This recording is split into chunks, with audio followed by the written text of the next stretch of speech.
Oi pessoal, boa noite. Hoje então vamos continuar então a parte dos traços, né, de personalidade. Vamos falar de dois modelos, né, de como você pode construir, avaliar, né, a personalidade das pessoas, no caso aqui de candidatos, né, para uma vaga de emprego ou não. E essa discussão aqui eu já falei, acho que na aula passada, ajuda a construir carreiras, né, dependendo das suas potencialidades, né. Você se adequa a um cargo, a determinado cargo ou não a outro, né? E no que você apresenta dificuldades, né? Esse tipo de teste ajuda você a percebê-los, né? Muitas vezes você não consegue, por N motivos, né? Você não consegue perceber os seus defeitos, né? Tendo essa avaliação externa, você consegue percebê-los e também contorná-los, tá? Então vamos lá, a gente falou na aula passada, né, de personalidade, que é o agregado, né, de maneiras e comportamentos que uma pessoa tem, e os traços de personalidades, que são as ações que você tem com base nessas personalidades, tá? Então o primeiro modelo é o modelo de Myers e Briggs, tá? O que ele faz, né? Ele monta personalidades através da oposição. Ou seja, você é mais extrovertido ou menos extrovertido, e desse modo, através da combinação de personalidades, você monta um perfil de um candidato. Tá? Só alguns cuidados com esse indicador, que ele não tem uma comprovação científica, tá? Mas ele tem uma comprovação assim, prática. Pensa como uma prova.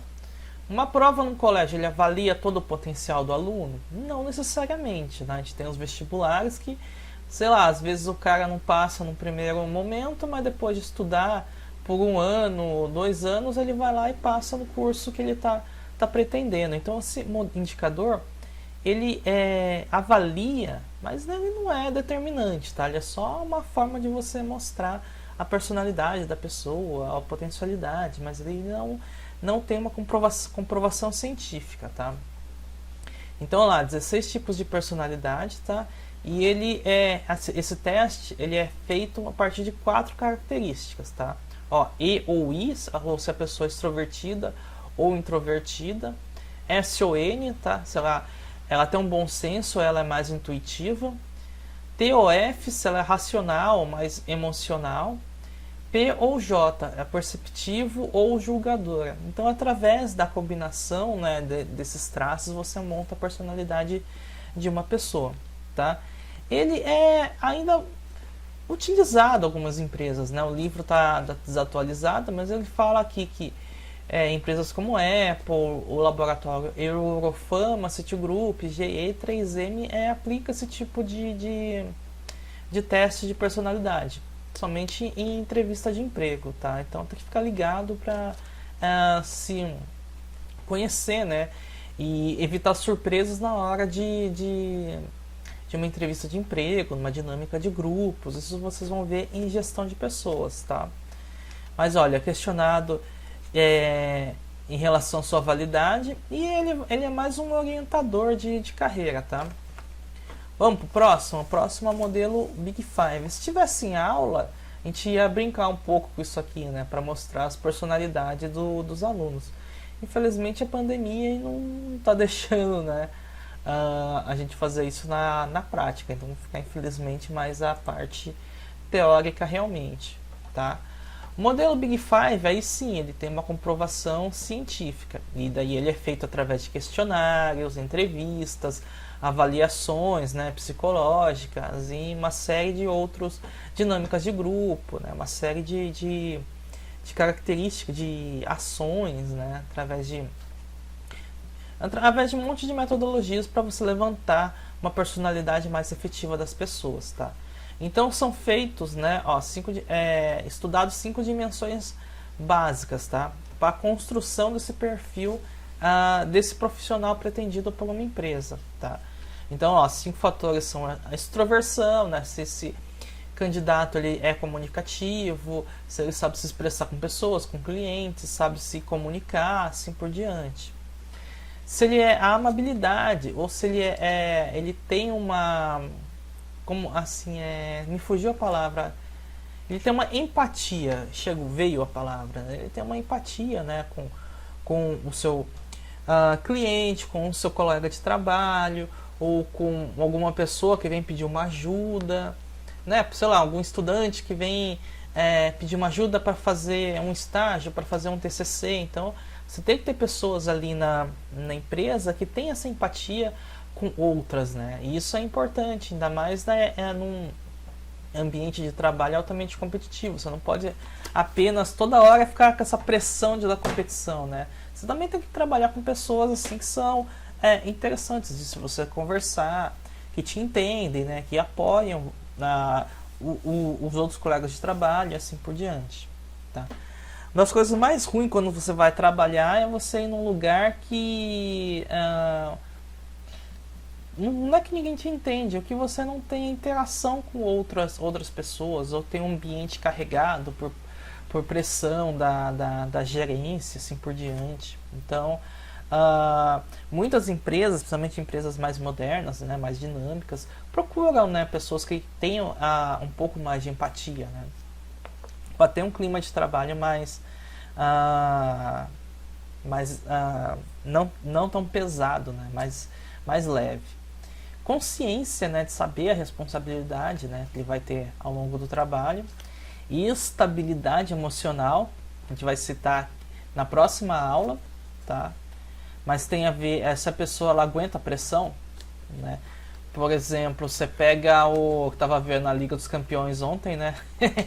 Esse futebol é sempre exemplo para tudo.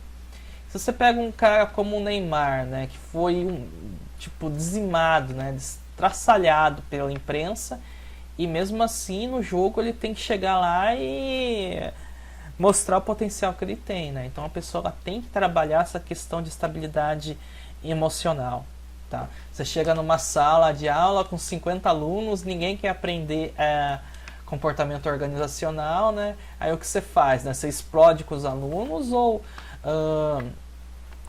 de alguma forma mostra que a disciplina é importante, interessante para o seu currículo, né? Então você tem que ter essa postura, né? Quando você está trabalhando, você tem que ter essa postura emocional, né? Senão a pessoa, ela, sei lá, vê, né, o cenário de uma sala de aula e sai correndo, né? Então você tem que ter um jogo de cintura. As empresas, dependendo dos cargos, né? E quanto maior o cargo, maior estabilidade emocional que essa pessoa tem que ter, né? Porque a cobrança é sempre grande, né? Tanto a cobrança por você ter uma boa oratória, para você ter conhecimento daquilo que você vai falar, para você também saber, de alguma forma, envolver o seu cliente, o seu público, né? Para aquilo que você está falando. Então, tudo isso tem que ter um pouco de estabilidade emocional. Então, isso é algo que deveria ser mais trabalhado em colégios, em faculdades, e não é, né? Muitas vezes você acaba tendo que fazer um curso externo ou aprendendo na prática ali, você tá ali no meio envolvido e se vira, meu filho. Então é o que mais acontece. Mas deveria ser mais trabalhado, né? Então, principalmente para você, por exemplo, encarar um vestibular, né? No caso de vocês, né? Como que a gente chega e encara uma prova de 4 horas, né? No qual você tem um monte de disciplinas, né? Como que você encara cada questão, como que você, de alguma forma, faz um planejamento para encarar essa prova. Então, tudo isso deveria ser mais trabalhado, né? Abertura para experiências, né? Isso daqui é algo também muito tenso. Por exemplo, o pessoal mais velho, um pessoal mais antigo ali que entrou no mundo do trabalho nos anos 60, 70, 80, era um pessoal que começava numa empresa e se aposentava nela. Hoje em dia, né, o mundo praticamente mudou, né? Hoje em dia, o profissional mais desejado é aquele que passou muitas vezes por várias empresas. Claro que passou por essas empresas sem deixar sua credibilidade abalada, né? Porque tem aqueles casos que o cara força uma demissão ou arruma um problema com alguém. Não é esse tipo de experiência que uma empresa séria quer, né? Então, mas é o cara assim que ele tá aberto, né, para novos desafios, para trabalhar com novos produtos, com novos temas, com novas estratégias de marketing e assim por diante, tá?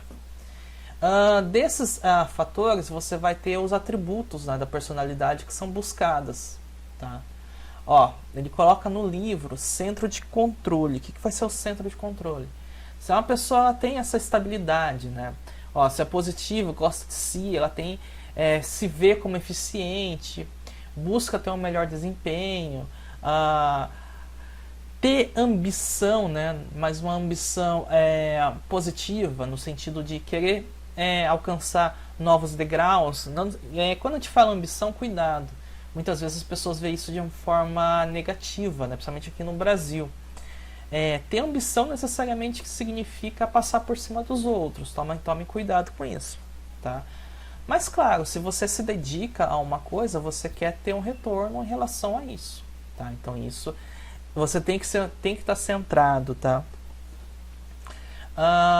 Então ele coloca exemplos vendedores, mas pode ser o cara do marketing, pode ser um apresentador e assim por diante, tá? Então é bom você ter esse tipo de especificidade na sua personalidade.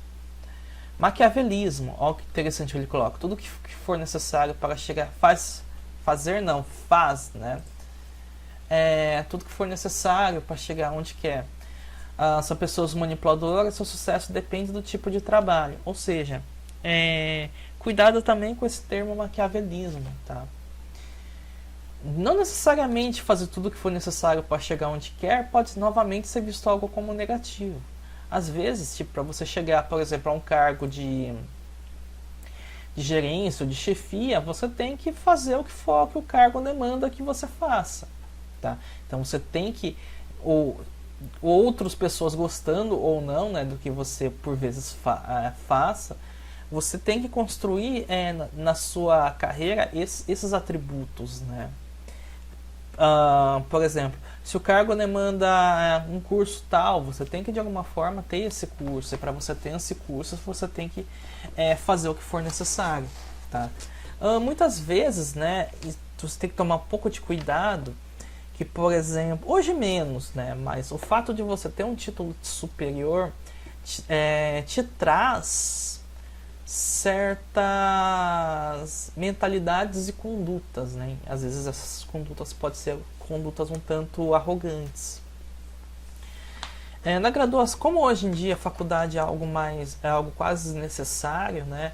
Essas arrogâncias eu vejo muito nas pós-graduações, né? Tanto a nível de mestrado, a nível de doutorado, você vê pessoas assim que você tem que tomar um pouco de cuidado para que elas não puxem o seu tapete, né? Então tem que tomar um pouco de cuidado com esse tipo de... Quando a gente fala de ambição no mercado de trabalho, tá? Autoestima, né? Aquela coisa vai falar de vaidade, de gosto, né? Orgulho, então é o que ele coloca. Vaidade, orgulho no ambiente de trabalho, né? Isso em excesso, né? Se você tiver muita autoestima, ele vai colocar os piores líderes, né? São sempre os piores líderes, porque ao invés de a pessoa comandar, né, os outros funcionários, ela se acha, né, acima dos demais e acha que pode simplesmente dar ordem ao invés de comandar, tá? Outra questão que ele coloca, né? Então você tem que sempre pesar essa coisa de autoestima. Ele coloca automonitoramento. Cuidado que em algumas edições eu vi a palavra narcisismo, tá? Implica ajustar o comportamento a fatores externos, tá? É considerável adaptabilidade. Então é você ter essa capacidade de você se adaptar a uma cultura de uma empresa, a uma cultura de um evento, a uma cultura de uma própria sociedade, de uma cidade, por exemplo. O modo que as pessoas se comportam em Maringá pode ser diferente do modo como as pessoas se comportam em Londrina. Estou chutando, tá? Mas tem diferenças, né? Então, o profissional ele tem que ter essa capacidade de adaptar. Isso de automonitorar. Certas coisas que você fala em um lugar não necessariamente devem ser ditas em outro e vice-versa, né? Se você falar certas coisas em outro lugar, não necessariamente deve dizer no lugar primeiro que eu citei. Tá? Aversão ao risco, ou também está no livro, eu assumir riscos, tá? Por causa das edições eles vão mudando os termos, mas a ideia é praticamente a mesma, tá? Então, a personalidade é ter disposição ou não para correr riscos, né? Implica tomar decisões mais rapidamente ou relutar antes de realizar qualquer coisa, tá? Então, esses são os atributos da personalidade. Quando você vai construir a sua carreira, você tem que levar esses pontos em consideração, tá? Principalmente se você vai lidar novamente com pessoas, tá? Então, pessoas têm comportamentos diferentes, pessoas podem estar em momentos diferentes e assim por diante. Então, você tem que saber lidar com elas, tá? Então, olha como ele coloca o tipo de personalidade que uma empresa busca. Ele coloca dois tipos, A e B, tá? Ó, no tipo A, em geral são pessoas competitivas que estão sempre correndo, obtêm cada vez mais coisas em menos tempo, tá? Esse é o profissional muitas vezes desejado pelas empresas atuais, tá? Está sempre em movimento, andando e comendo rapidamente, impacienta-se com o ritmo, como as coisas acontecem. Então, aquela pessoa impaciente, né, ela quer ser promovida por vezes rapidamente, né, e às vezes as coisas não são assim, tá? Então tem que tomar um pouquinho de cuidado novamente, né? Empatia com as pessoas, isso é algo que eu falo sempre, né? Pensa ou faz duas coisas ou mais ao mesmo tempo. Isso aqui mundo moderno, é clássico, né? Não consegue lidar com momentos de lazer. Isso é uma discussão que a gente tá, né, nesse home office, né? Como que a gente separa o lazer do trabalho? Porque antes você ia, quando igual eu vou no colégio, né? Você vai no colégio, lá eu estou no momento de trabalho, e em casa eu estou no momento de lazer. Claro que como professor você tem que ler, fazer pesquisas, mas você não tem essa obrigação de atender um público, você não tem essa obrigação chamar atenção, por exemplo, você não tem a obrigação por vezes de responder a demanda da secretaria ou de um pedagogo. Mas no home office essas coisas se misturam, né? Tipo, 8 horas da noite tem aluno mandando mensagem no WhatsApp, ou um coordenador pedindo para mexer no famigerado RCO, e assim eu tô aqui, né, gravando uma aula, assim por diante. Mede seu sucesso pela quantidade de coisas que consegue acumular, tá? Tanto de prestígio, status, capitais e assim por diante, tá? E o profissional muitas vezes que acaba em desuso, né, que acaba ficando isolado, ele tem a personalidade do tipo B, tá?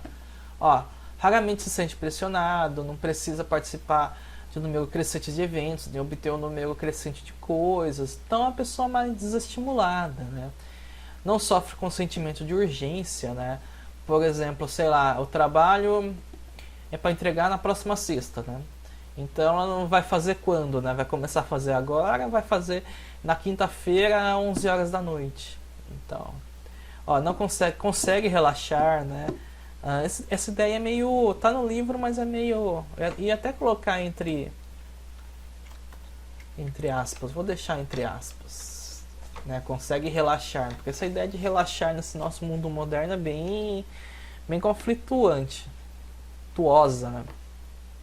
Não se sente culpado com nada que acontece e é o mais paciente. Na verdade também é outro tipo de coisa que é meio fiquei meio assim de colocar, mas tá no livro, então deixa. Eu também colocaria entre aspas, né? Esse paciente, ele depende do contexto. Então, que tipo de profissional, né? Quando a gente olha as características, que tipo de profissional a empresa busca? Ela busca mais o tipo A, né?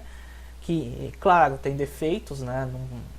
Uma pessoa que não consegue lidar com essa coisa de lazer, trabalho, não consegue diferenciar, não é necessariamente uma característica boa, tá? Principalmente quando você...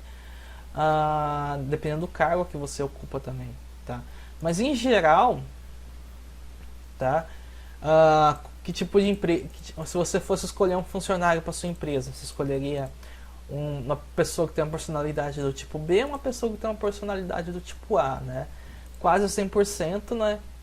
Você escolheria uma pessoa que tem as características do tipo A.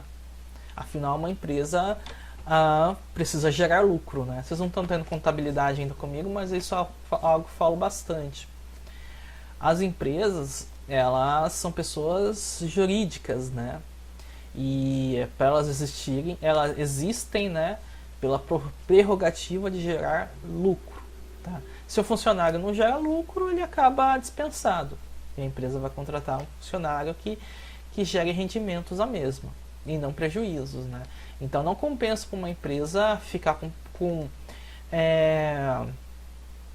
um funcionário que tem características, personalidades que não convém com a cultura e as necessidades da empresa, tudo bem? Então, a personalidade proativa, né, é o que toda empresa busca, tá? Pra gente encerrar. Ó, pessoas que tomam iniciativa de melhorar a situação, criar novas situações, que criam mudanças positivas em seu ambiente, que mostram comportamento desejado pela empresa, comportamento e comprometimento, né?